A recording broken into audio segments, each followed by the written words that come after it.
January 26, 1945, France. A German soldier from the 2nd Mountain Division watched through the aid station window as medics carried in the wounded. His unit had just attacked with 250 men and 6 tanks against one American first lieutenant standing on a burning tank destroyer. The American had 1 machine gun. Within an hour, the German force was reduced to 70 effective soldiers. The survivors could speak of nothing but the weapon that had stopped them cold. The weapon was not a secret wonder weapon, not a technological marvel born in German laboratories, but a simple American machine gun that had first rolled off production lines in 1933. Yet this weapon, the Browning M2.50 caliber heavy machine gun, would become the most feared piece of equipment in the American arsenal, not because of its complexity, but because of its brutal, relentless effectiveness. The German survivors had just witnessed what would become one of the most legendary engagements in American military history. First Lieutenant Murphy, wounded and alone, had climbed aboard a burning M10 tank destroyer and turned its turret-mounted .50 caliber machine gun on an entire German infantry company supported by armor. For over an hour, Murphy fired the weapon with such devastating effect that the German attack simply disintegrated. The official Medal of Honor citation, awarded by Lieutenant General Alexander Patch on June 2, 1945, confirmed that Murphy inflicted approximately 50 casualties on the attacking force. The wounds caused by .50 caliber impacts became grimly familiar to German medical personnel. Unlike rifle rounds that might wound and allow recovery, .50 caliber projectiles caused catastrophic tissue damage. The massive kinetic energy transfer meant that a hit to a limb often resulted in amputation. A hit to the torso was almost invariably fatal. German field hospitals near the front learned to recognize .50 caliber casualties by the nature of their wounds. There was little that medical personnel could do except provide comfort and attempt to stabilize patients for evacuation. Many wounded never reached field hospitals. The medical impact extended beyond direct casualties. German units that came under sustained .50 caliber fire suffered psychological casualties, combat exhaustion, and breakdown of unit cohesion at rates higher than units that faced conventional small arms fire. Medical officers noted that soldiers who had been subjected to repeated .50 caliber attacks, even when not physically wounded, showed signs of severe stress and combat fatigue. The knowledge that the next burst of fire could not be survived by taking cover, that luck rather than skill determined survival, created a sense of helplessness that was medically and militarily significant. But the action was not an isolated incident. From the bocage of Normandy to the frozen forests of the Ardennes, from the deserts of North Africa to the skis over the Reich itself, German soldiers learned to recognize and fear a distinctive sound. The deep, rhythmic thunder of the M2 Browning, firing between 450 and 575 rounds per minute. Each massive .50 caliber round carried enough energy to punch through light armor, tear through concrete, and turn human bodies into unrecognizable wreckage. The transformation from skepticism to terror had begun 3 years earlier. The mathematics of American industrial might were about to be written not in production statistics, but in the experience of German soldiers who faced this weapon and survived to tell about it. What they discovered would shatter their understanding of modern warfare and reveal a profound truth about American military doctrine. The United States had not built the most sophisticated heavy machine gun. They had built something far more dangerous. They had built the most reliable, most ubiquitous, and most psychologically devastating crew-served weapon in history. The hatred began not with fear, but with contempt. September 6, 1943, the skis over Stuttgart. 388 B-17 flying fortresses approached Germany's industrial heartland in the first major daylight raid on the city. Luftwaffe fighter units scrambled to intercept. Among them were veterans who had shot down dozens of Allied aircraft over 2 years of combat. They were confident in their 190 aircraft, each armed with 4 20 cannons and 2 13 machine guns. The German pilots rolled into their attack runs from high and ahead, standard doctrine for intercepting the American heavies. At 800 meters, they opened fire. Cannons thundered, shells streaking toward the lead bombers. Then something happened that would change German understanding of air combat forever. The bombers erupted with fire, not the smoke of damaged aircraft, but muzzle flashes. Each, carried 13 Browning M2 machine guns. A typical formation of 36 bombers meant 468 heavy machine guns, all firing the same .50 caliber Browning machine gun cartridge that could reach out to 1,830 meters with lethal effect. The combined defensive firepower of the formation exceeded 6,000 rounds per minute, creating a wall of steel that no fighter could safely penetrate. German fighters felt their aircraft shudder as .50 caliber rounds tore into wings, engine cowlings, and canopies. They broke off attacks, diving away with aircraft trailing smoke and hydraulic fluid. The raid cost the Luftwaffe heavily. 45 B-17s were lost, but German fighter losses were catastrophic for units that could no longer replace experienced pilots. What the German pilots did not yet understand was that they were encountering not just a weapon, but a philosophy of warfare. The Americans had solved the problem of bomber defense, not through technological sophistication, but through overwhelming volume of fire. Each B-17G carried between 5,000 and 7,000 rounds of .50 caliber ammunition distributed across 13 gun positions, with some crews adding extra ammunition beyond regulations. Luftwaffe pilots had been trained to respect 20 and 30 cannons because those weapons could destroy a bomber with a single well-placed shot. They had learned to fear the explosive rounds that would detonate on contact. But the American .50 caliber did not explode. It did not need to. The massive half-inch diameter projectile, weighing 707 grains, traveling at 2,900 feet per second, carrying 12,000 foot-pounds of muzzle energy, simply punched holes in everything it touched. Wings, engines, fuel tanks, pilots. By October 1943, Luftwaffe fighter units had begun to understand the true danger. An ace with 93 victories described the American bomber formations in a letter to his family. To attack the Americans is to fly through a storm of steel. You see the tracers, 1 round in 5, and you know that for every tracer you see, 4 more bullets you cannot see are flying past. When you close to effective cannon range, you are already inside their killing zone. The Germans adapted their tactics. They tried head-on attacks, diving from above, climbing from below, attacking from the sides. Nothing worked consistently. The American gunners had overlapping fields of fire. If you came from ahead, the nose guns and top turret would engage. From behind, the tail guns and ball turret. From the sides, the waist guns. From above or below, the ball turret and top turret. There was no safe approach. The United States Army Air Forces had arranged their combat box formations of 1821 aircraft in 3-dimensional space, specifically to maximize overlapping fields of defensive fire. But the real horror was not the volume of fire. It was the reliability. German pilots flying the 109 or 190 knew that their cannons were prone to jamming, especially in the cold air at high altitude.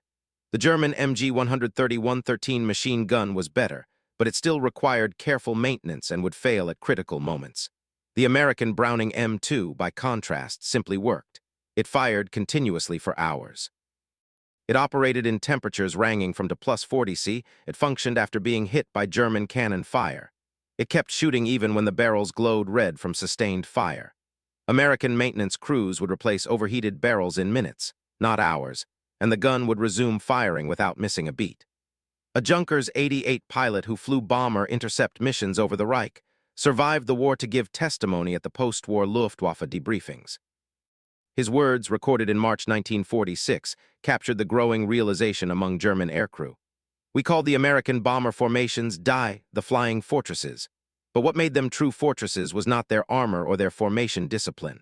It was those .50 caliber machine guns that never stopped firing, never jammed, never gave us an opening. We lost so many pilots, not to American fighters, but to the bomber defensive fire. It was like flying into a meat grinder. The ground war told the same story with different details. June 6, 1944, Normandy. Hans Luck commanded elements of the 21st Panzer Division defending against the Allied invasion. Luck was no ordinary officer. He had fought at L, earned the Knight's Cross, and would later publish his acclaimed memoir, Panzer Commander. His division was among the first German units to encounter American forces in sustained ground combat. What Luck discovered was that American doctrine had placed the .50 caliber machine gun on virtually every combat vehicle.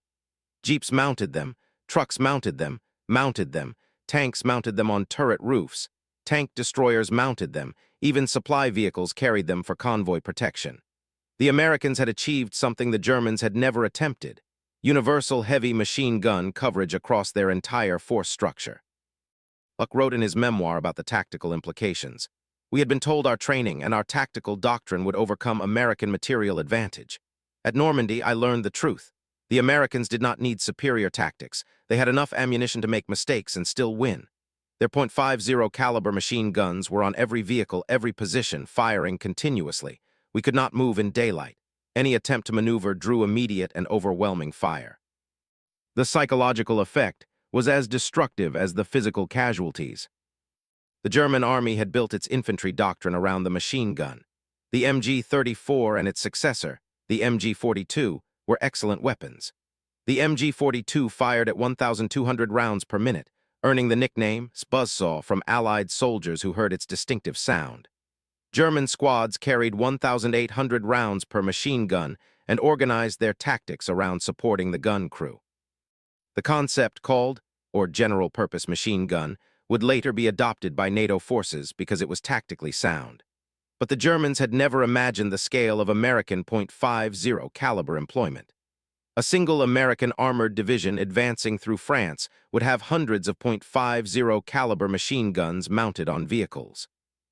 American supply convoys used a documented pattern of alternating fire, one vehicle shooting right, the next shooting left, to cover both flanks and break up German ambushes.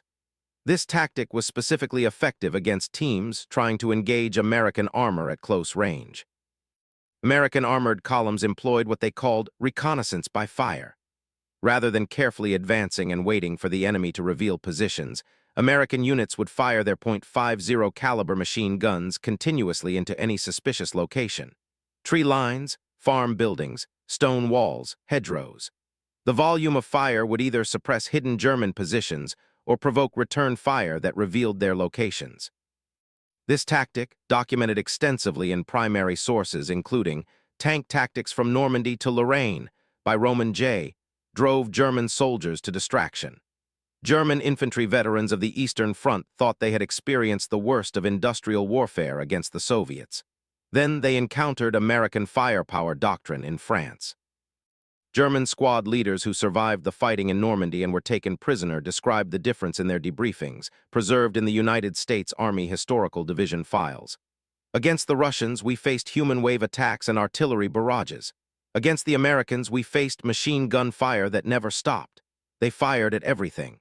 They fired at nothing. They fired to make us keep our heads down. They fired to prevent us from moving. They fired because they had unlimited ammunition, and we did not.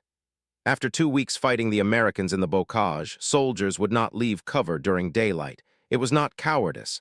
It was mathematics. Movement meant death.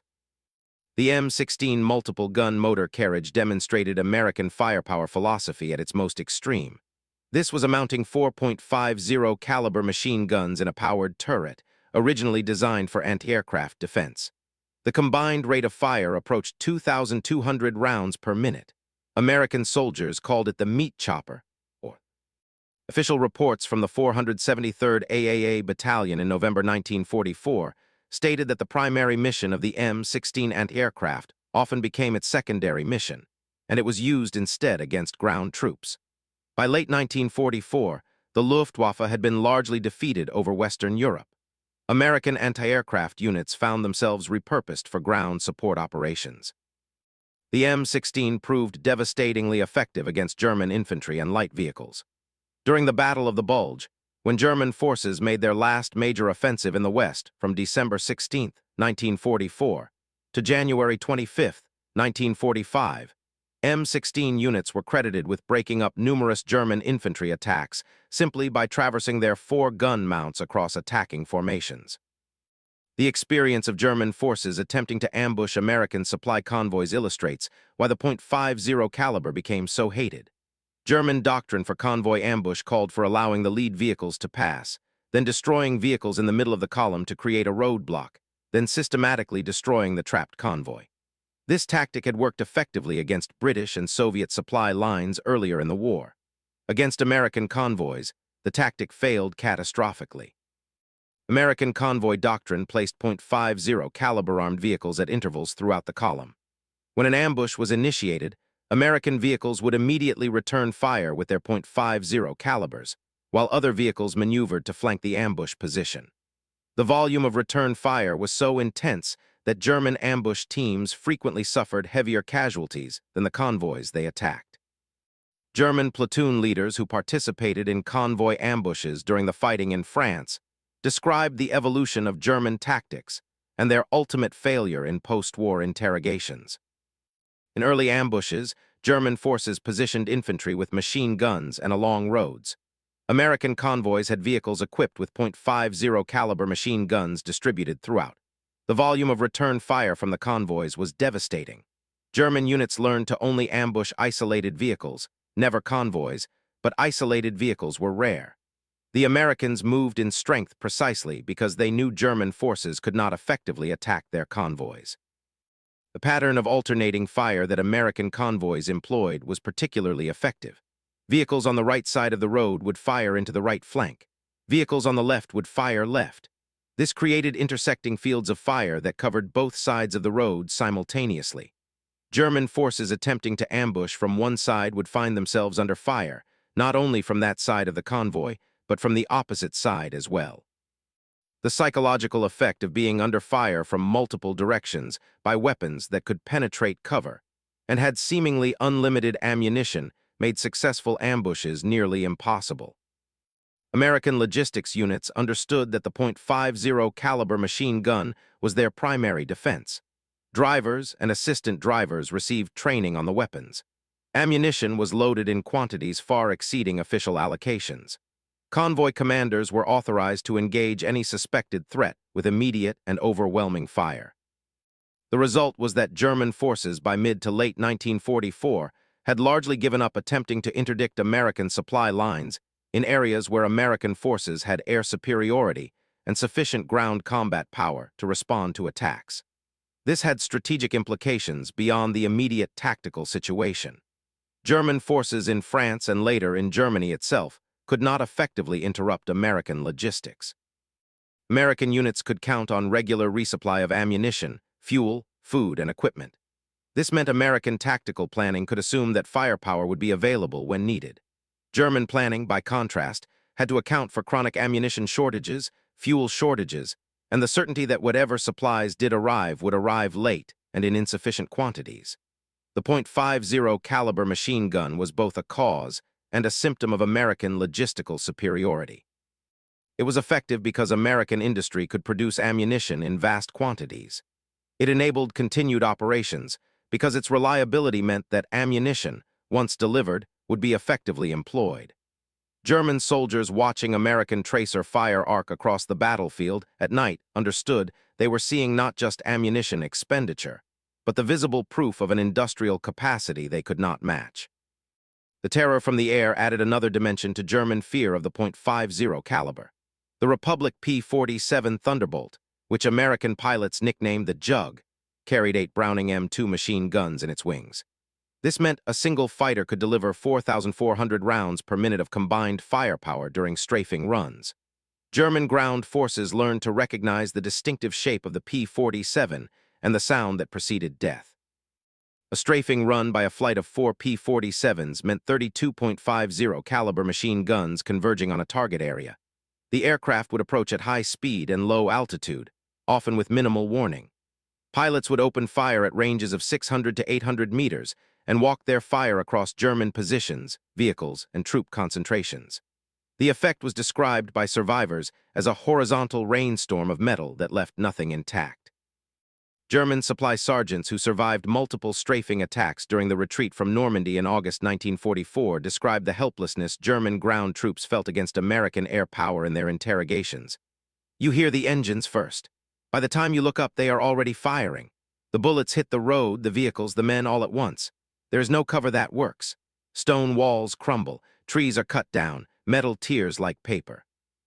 You can be behind a truck one moment, and the truck is gone the next. Just pieces of metal and fire. Soldiers learned to abandon vehicles the moment they heard aircraft engines. Better to lose the vehicle than the vehicle and the crew. The P-47 proved particularly effective in what American pilots called armed reconnaissance missions. Rather than targeting specific objectives, Flights would patrol assigned sectors looking for targets of opportunity. Any German vehicle moving during daylight risked attack, any troop column, any supply convoy, any artillery position. The 8.50 caliber machine guns gave pilots enough ammunition to engage multiple targets during a single sortie. A pilot might strafe a convoy, climb to altitude, spot a German tank platoon, dive to attack them, then strafe a crossroads on the return flight. The ammunition capacity, approximately 425 rounds per gun, meant 3,400 rounds total, enough for sustained combat. German forces adapted by moving primarily at night and in bad weather. But this adaptation came at enormous cost to operational tempo and logistics. Supplies that should have taken hours to move required days. Reinforcements arrived late or not at all. The Luftwaffe's inability to contest American air superiority by mid-1944 meant that German ground forces operated under constant threat of air attack. And the primary weapon delivering that threat was the .50 caliber machine gun. The combination of ground-mounted and air-delivered .50 caliber fire created a comprehensive suppression effect. German units could not move safely in daylight because of strafing attacks. They could not move safely at night because American ground forces used reconnaissance by fire with vehicle-mounted .50 calibers to interdict roads and trails. They could not concentrate forces for counterattacks because American doctrine called for immediate engagement of any identified German formation with all available firepower, including .50 caliber machine guns that could fire continuously while other weapons were being brought to bear. This was the reality that broke German combat effectiveness in the West. Not a single decisive battle, not a wonder weapon, but the cumulative weight of facing an opponent whose basic heavy machine gun was present in such overwhelming quantities, and employed so lavishly that traditional military responses became irrelevant. German tactical doctrine, German training, German fighting spirit, none of these factors could overcome the simple mathematical reality that American forces could deliver superior firepower to any point on the battlefield faster than German forces could respond. A German infantry battalion attacking an American position might face 50 to 150.50 caliber machine guns, all firing continuously, all supplied with thousands of rounds of ammunition. German doctrine called for careful fire discipline to conserve ammunition. American doctrine called for overwhelming volumes of fire to suppress the enemy and maintain initiative. When these two philosophies collided, American material superiority proved decisive. Urban combat revealed another dimension of .50 caliber effectiveness. As American forces fought through French towns and German cities, the .50 caliber proved invaluable for suppressing enemy positions in buildings and for destroying fortified structures. The massive projectile could penetrate multiple walls of typical European construction.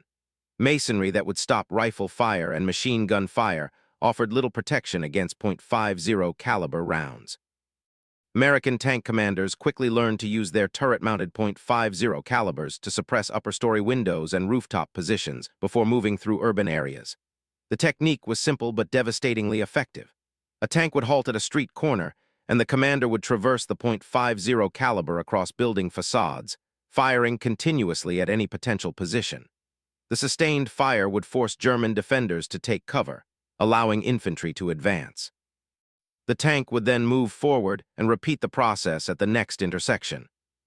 German teams, which were highly effective in open terrain and particularly dangerous in urban environments where they could engage armor at close range, found themselves unable to function effectively against American combined arms tactics that integrated .50 caliber suppressive fire. An operator needed to expose himself to aim and fire his weapon. American doctrine called for continuous .50 caliber fire on any suspected position. The combination made successful attacks rare in situations where American forces employed proper combined arms coordination. German company commanders who fought American forces in the Rhineland during the final months of the war described the impossibility of effective defense in urban terrain against American tactics in their post-war accounts. German infantry would position in upper-story rooms with good fields of fire. American tanks would approach and destroy the buildings with .50 caliber fire and tank main guns. The .50 caliber rounds would penetrate walls and ceilings. There was no safe place. Soldiers would take cover behind furniture or interior walls, and the bullets would find them anyway. The only way to survive was to abandon positions before the Americans concentrated fire on them. But abandoning positions meant losing ground, and there was no ground left to lose. The psychological impact of fighting in urban terrain against an enemy with unlimited .50 caliber ammunition was profound. German soldiers understood intellectually that walls and buildings provided concealment, but not cover against .50 caliber fire. Emotionally, the human need to seek shelter behind solid objects was overwhelming. Watching .50 caliber rounds punch through meter-thick stone walls and continue through multiple rooms destroyed the psychological comfort that shelter normally provided. Soldiers felt exposed even when hidden, vulnerable even when protected by what would normally be adequate cover. This psychological erosion was cumulative. A soldier might survive one engagement, then another, but each time watching .50 caliber fire destroy what should have been safe cover. Eventually, the accumulated stress of knowing that no position was truly safe, that the Americans could and would destroy any defensive position with sustained fire, broke combat effectiveness. Units would abandon positions without being directly assaulted because they knew American firepower would eventually make those positions untenable. The final campaigns in Germany demonstrated the complete superiority of American firepower doctrine. German forces fought with courage and skill, often achieving local tactical successes against numerically superior American forces. But tactical success meant nothing when American forces could simply mass firepower and reduce German positions to rubble. The .50 caliber machine gun was the foundation of this firepower. It was present in sufficient quantities to engage any target. It was reliable enough to fire continuously for hours. It was supplied with sufficient ammunition that American commanders never needed to ration fire, and it was employed according to doctrine that valued suppression and destruction over conservation and precision. German tank crews learned to fear the .50 caliber for different reasons. While the M2 could not penetrate the frontal armor of German medium and heavy tanks, it could damage optical equipment, disable external stowage, and suppress accompanying infantry. More importantly, the .50 caliber could penetrate the thinner side and rear armor of many German armored vehicles at combat ranges. American M10 tank destroyers carried a .50 caliber M2HB machine gun mounted on the rear of the turret for anti-aircraft defense and close infantry protection. Statistical analysis of ammunition expenditure shows that M10s fired far more high-explosive shells than armor-piercing rounds, indicating extensive use in infantry support roles, where the .50 caliber proved critical for what crews called cleanup operations in close quarters. A German team might disable an American tank, only to be cut down by .50 caliber fire from accompanying tank destroyers or infantry support vehicles before they could escape. Night combat introduced yet another terror associated with the .50 caliber. American ammunition used a ratio of 1 tracer round to every 4 ball rounds. This meant that every fifth .50 caliber bullet visible to the enemy was a glowing tracer that marked the trajectory of the burst.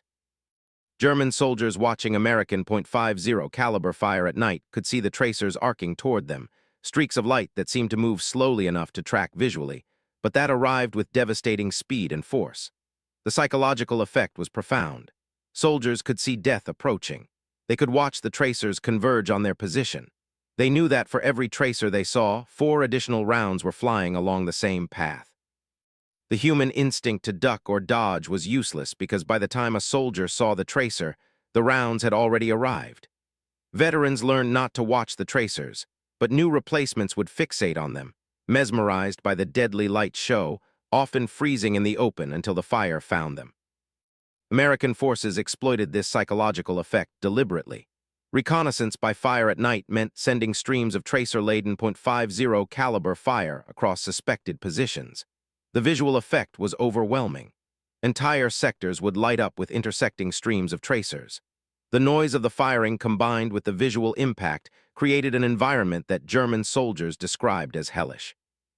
German infantry squad leaders captured near Aachen in October 1944 described the experience in their interrogations. At night, you can see them shooting even when they cannot see you. They fire at sounds, at movement, at nothing. The tracers show you where death is coming from, and you cannot escape it. You watch the streams of fire and know that behind every tracer are 4 more bullets. You calculate that one gun firing for 10 seconds sends 50 rounds toward you, and only 10 are tracers. You see 10 streaks of light and know 40 more rounds are in the air. Then you realize there are not 1 but 5 or 10 guns firing. The mathematics of it are terrifying. You cannot survive that volume of fire by skill or courage. You survive by luck alone. The Germans had their own tracer ammunition, but their doctrine of fire discipline meant tracers were used sparingly.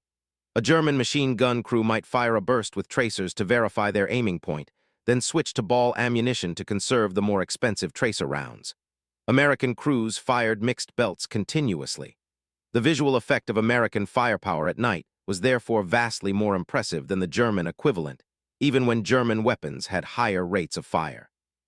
This visual dominance had practical effects beyond intimidation. American commanders could observe their own fire and adjust it in real time. If tracers were falling short of a target, the gunner could see this and correct immediately. German return fire was harder to observe because they fired fewer tracers.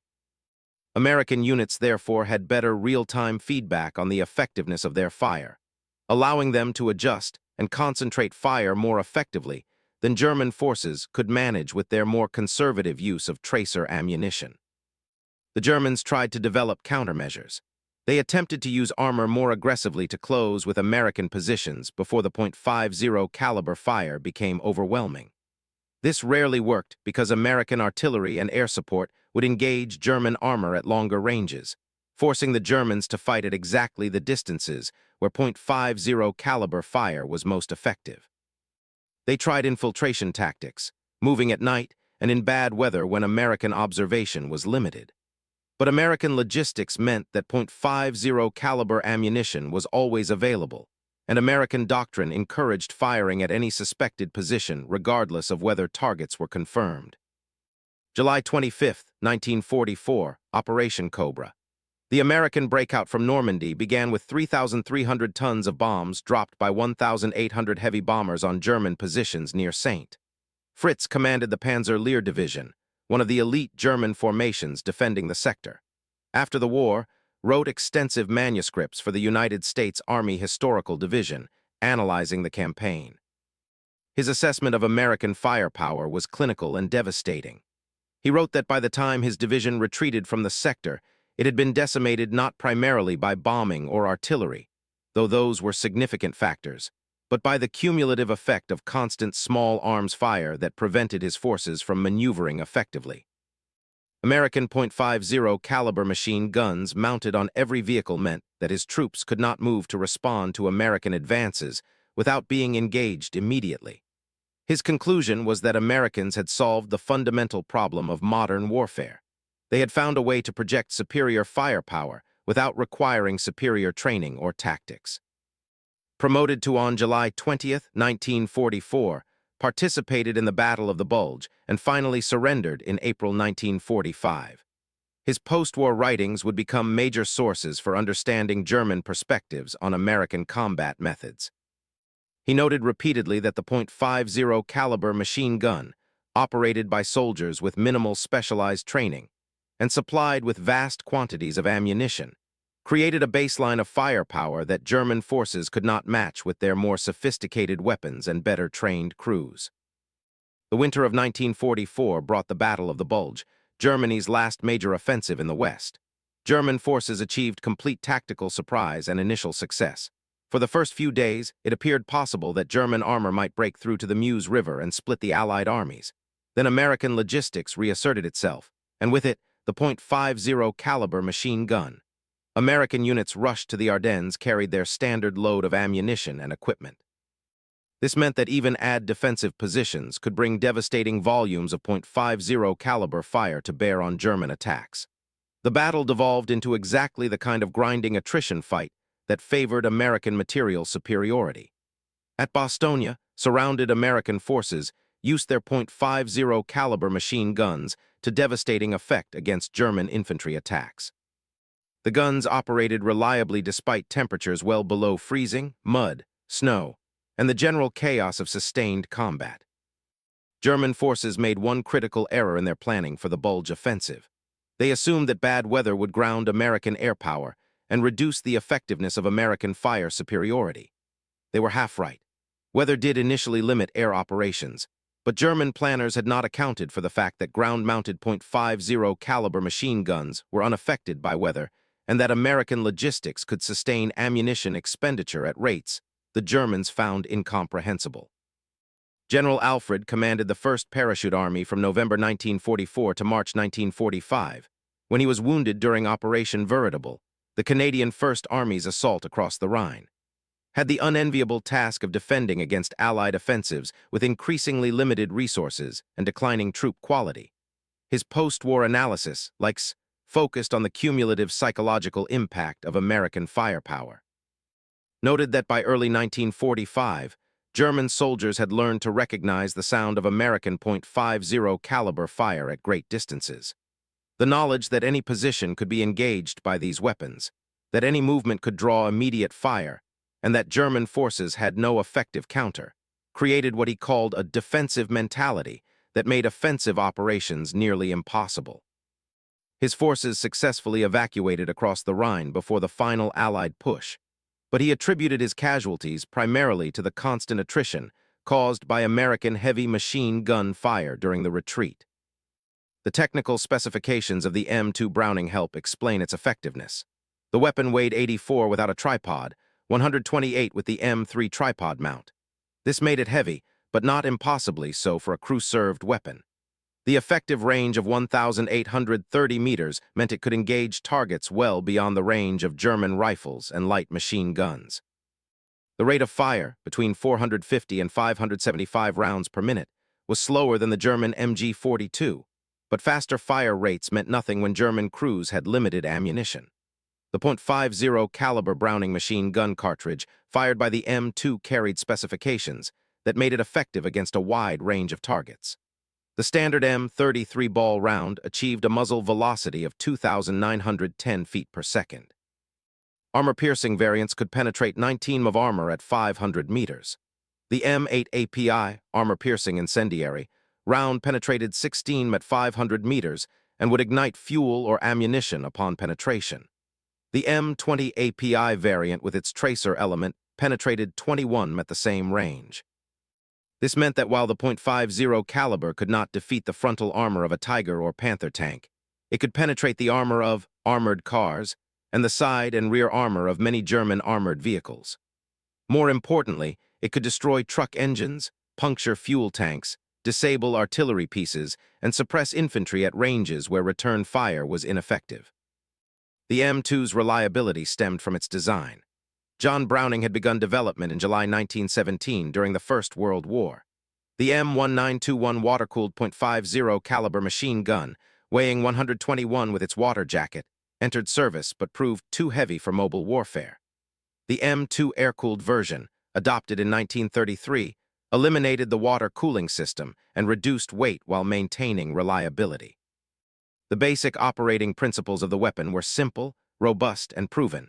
American manufacturers, including AC Spark Plug, Guide Lamp, and Colt, produced nearly 2 million .50 caliber machine guns of all models during the war years.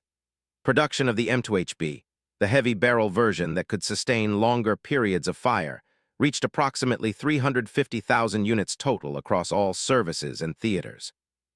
This scale of production meant that American forces never lacked for replacement weapons or spare parts. The Germans understood intellectually what they faced. Their own weapons were in many respects more sophisticated. The MG-34 and MG-42 were better suited to the role of squad automatic weapon. The German 13 MG-131 aircraft machine gun had a higher rate of fire at 900 rounds per minute. German 20 and 30 aircraft cannons were more destructive per hit than any machine gun. But sophistication meant nothing in the face of overwhelming material superiority. The Americans had built a weapon that was good enough for every role it needed to fill and had produced it in quantities that allowed universal employment. Every American bomber carried 13 M2S. Every fighter like the P-47 Thunderbolt carried 8 M2S. Every American combat vehicle carried at least one. American infantry companies had organic .50 caliber heavy machine gun sections. American anti-aircraft units could repurpose their M16 quad mounts for ground combat. The weapon was everywhere, always available, always supplied with ample ammunition, and it worked every time it was needed. The psychological impact on German forces was cumulative and devastating. Individual soldiers might survive encounters with .50 caliber fire. Units might successfully complete tactical missions despite American firepower superiority. But over weeks and months of combat, the constant knowledge that the Americans could bring overwhelming fire to bear on any target at any time with weapons that functioned reliably in all conditions wore down German combat effectiveness as surely as casualties and equipment losses. This was not cowardice on the part of German soldiers. These were veteran troops who had fought across Europe and North Africa. Many had faced Soviet attacks on the Eastern Front, but there was something uniquely demoralizing about the American approach to warfare. The Soviets might mass human waves and artillery. The British might demonstrate tactical excellence and coordination. The Americans simply deployed overwhelming material resources and fired until resistance collapsed. German officers found it increasingly difficult to motivate men to attack when they knew American .50 caliber fire would meet any advance. German infantry became reluctant to maneuver in daylight. German vehicles clustered in cover rather than advancing. The tactical initiative shifted permanently to the Americans, not because of superior tactics or better training, but because American doctrine, built on unlimited ammunition and reliable weapons, made German doctrine obsolete. The hatred German soldiers expressed for the .50 caliber was the resentment of craftsmen facing mass production, of skilled warriors facing industrial warfare. The .50 caliber represented everything about American warfare that the Germans found alien. The casual expenditure of ammunition, the reliance on material superiority rather than superior skill, the willingness to destroy rather than to capture or bypass. These were not the methods of soldiers in the traditional European sense. These were the methods of an industrial power that had calculated that material expenditure was cheaper than casualties and more effective than tactical elegance. After the war, German military historians and former officers provided consistent assessments. The American .50 caliber machine gun was not the most sophisticated weapon of World War II. It was not the fastest firing or the most accurate or the most versatile. It was simply the most effective because it combined reliability, ubiquity, and overwhelming logistical support. The weapon itself was only part of the equation. The system that produced it by the millions, supplied it with billions of rounds of ammunition, and employed it according to doctrine that accepted material expenditure as the price of victory. That system was what defeated Germany. The legacy of the M2 Browning can be measured in its continued service. 80 years after it entered production, the weapon remains in active use with the United States military and armed forces around the world. It has far outlasted every weapon system that opposed it in World War II. It has served in every American conflict from World War II through the present day. This longevity reflects the fundamental soundness of the design and the effectiveness of the American military philosophy it embodies. The broader strategic implications became clear only in retrospect. German military planning had assumed that superior training and tactical excellence could offset American numerical advantages.